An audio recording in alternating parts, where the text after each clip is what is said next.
friend, God wants to give you a great name. मेरे दोस्तों, परमेश्वर आपको बहुत महान नाम देना चाहते हैं। Yes, today you may be trying to get a great name in society. आज शायद आप समाज में बड़ा नाम कमाने की कोशिश कर रहे हैं। When I was away from the Lord at the age of 17, जब मैं 17 साल की उम्र में प्रभु से बहुत दूर था, I heard my father speak. मैंने मेरे पिताजी को ये कहते हुए सुना। He said, "You are trying to become a somebody in the world और उन्होंने कहा कि तुम संसार में कुछ बनने की कोशिश कर रहे हो। because you have gone away from God.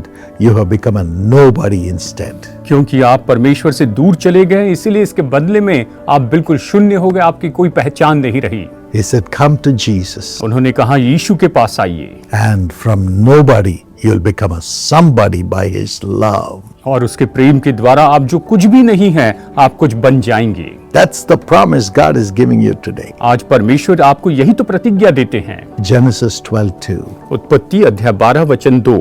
God says, "I will make your name great. परमेश्वर ने कहा, मैं तेरा नाम महान करूंगा। I will bless you and I will make your name great." मैं तुझे आशीष दूंगा और तेरा नाम महान करूंगा। God's blessings increases the riches of blessings in the world. परमेश्वर की आशीष जो है वो तो बढ़ती चली जाती है और संसार की आशीषों से भी बड़ी होती है। God doesn't just add money to us, परमेश्वर केवल हमें ऐसे धन जोड़ते नहीं जाते हैं, but He blesses us in every way लेकिन वो हर तरीके से हमें आशीष देते हैं। and keeps our soul safe in Him. वो अपने अंदर हमारी आत्मा को सुरक्षित रखते हैं। Only the Lord can do it. केवल प्रभु ही इसे कर सकते हैं। If you just have money, अगर आपके पास केवल पैसा है you will lose your soul. तो आप अपनी आत्मा को खो देंगे, The love for money is the root of all evil. क्योंकि पैसों के लिए जो लालच है, रुपया का लोभ है, यही बुराइयों की जड़ है। But godliness is profitable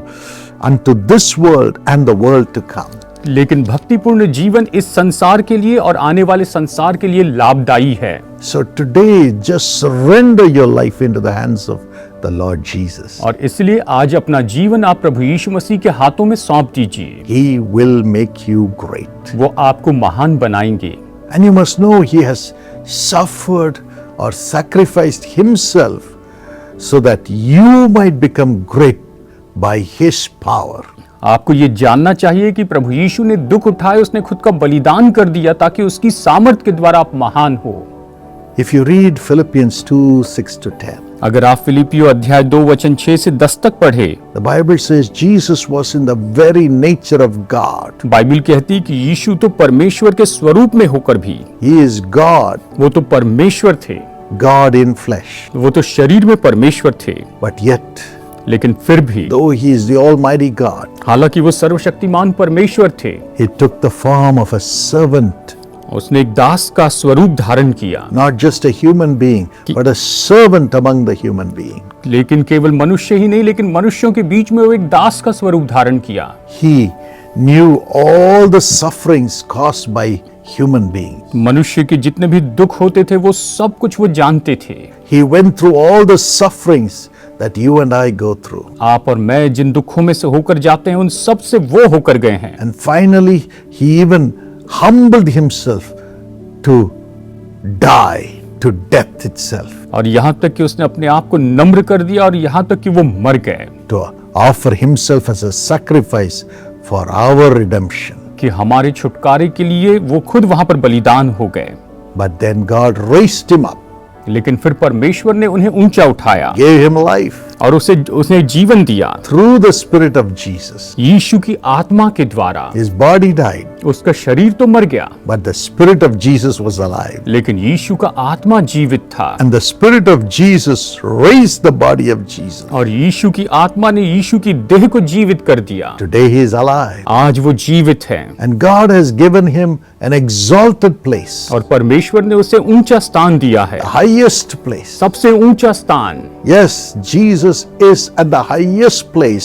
हाँ, यीशु तो सबसे ऊंचे स्थान पर हैं। And at the name of Jesus today, every knee bows. और आज यीशु मसीह के नाम में हर एक घुटना टिकता है। The devil may try, शायद शैतान कोशिश कर ले, man may try, शायद मनुष्य कोशिश कर ले, powers of this world may try इस संसार की सारी ताकतें कोशिश कर लें to destroy Jesus and his people. कि यीशु को और उसके लोगों को नाश कर दे। People have tried this for centuries. और कई शतकों से लोगों ने इसकी कोशिश की है। The Roman Caesar put to death all those who carried the name of Jesus. रोमी जो कैसर था उसने यीशु के नाम को धारण करने वाले सभी लोगों को मारना चाहा। But those who ran from Rome went all over the world and preached about Jesus and brought miracles in the name of Jesus. लेकिन जो रोम से वहां पर भागे वो हर जगह पर गए और उन्होंने यीशु के बारे में प्रचार किया, यीशु के चमत्कारों के बारे में लोगों को बताया और लोगों को यीशु के पास लाए। As a result, Christianity today, the name of Christ today has spread to billions of people. और इसके परिणाम में मसीहत जो है और यीशु मसीह का जो नाम है वो लाखों करोड़ों लोगं तक पहुंचा है। Every name is subject to the name of Jesus. हर एक नाम तो यीशु के नाम के अधीन है। People may try to talk against the name of Jesus, लोग शायद कोशिश करें कि यीशु के नाम के विरुद्ध में बातें करें destroy those who carry the name of Jesus. और जो यीशु का नाम लिए चलते हैं उन्हें नाश करना चाहें। But लेकिन through all that, इन सब के द्वारा the name of Jesus will lift up those who carry his name. जो लोग यीशु के नाम को लिए चलते हैं, यीशु का नाम उन लोगों को ऊंचा उठाएगा Through the blessings of God. परमेश्वर की आशीषों के द्वारा, And their name will be made great. और उनका नाम महान किया जाएगा। Those who try to destroy them will be no more. और जो उन्हें नाश करने की कोशिश करेंगे वो लोग नहीं रहेंगे। The Roman Caesars are no more today. आज रोमी कैसर अगर कुछ नहीं रहे हैं, The same place where the Christians were killed today hosts the capital of Christianity in Rome. और आज जिस जगह पर मसीह लोगों को पहले मारा गया था, आज वहीं पर रोम में मसीहत की कैपिटल, मसीहत की राजधानी है। It will happen to every country which goes against God's people. जो लोग परमेश्वर के लोगों के विरुद्ध में है, जो देश परमेश्वर के विरुद्ध में, उन सभी देशों के साथ ऐसा ही होगा। That country will become the capital to carry the name of Jesus. वो देश तो यीशु के नाम को लेकर चलने के लिए राजधानी हो जाएगा। That's the power in the name of Jesus. यही तो यीशु के नाम में सामर्थ है। That's the name Jesus is giving you. और यही तो वो नाम जो यीशु आपको देते हैं। Do not be afraid. आप भयभीत ना हो। Salvation is given to the people of the world under nobody's name but the name of Jesus. Acts 4:12 says in the Bible. Bible में प्रेरितों के काम अध्याय 4:12 में ये कहता है कि और किसी नाम में उद्धार नहीं है, केवल यीशु के नाम में ही उद्धार दिया जाता है। So do not be afraid. इसलिए आप भयभीत ना हो। God's salvation will come to you आपके लिए परमेश्वर का उद्धार आएगा as you bow before the name of Jesus, जैसे आप यीशु के नाम के सामने झुक जाते हैं। and He will carry you through. वो आपको इसमें से लेकर जाएंगे। Let not your heart be troubled. आपका मन व्याकुल ना हो। Father, पिता, we commend thy children to your care. हम आपके बच्चों को आपके हाथ में सौंपते हैं। Let your grace abound, आपका अनुग्रह इन पर बढ़ता जाए, because your name is upon their forehead. क्योंकि आपका नाम इनके माथों पर है। Please protect them from all the onslaughts of the devil and the people who carry the devil in their hearts. और शैतान की जो युक्तियां हैं और जो लोग शैतान को अपने हृदय में लिए चलते हैं, इन सभी लोगों से आप इनकी रक्षा कीजिए। Make the name of your son, your daughter who carries you great. आपके बेटे और आपकी बेटी जो आपके पुत्र का नाम लिए चलते हैं, वो लोग महान किए जाएं।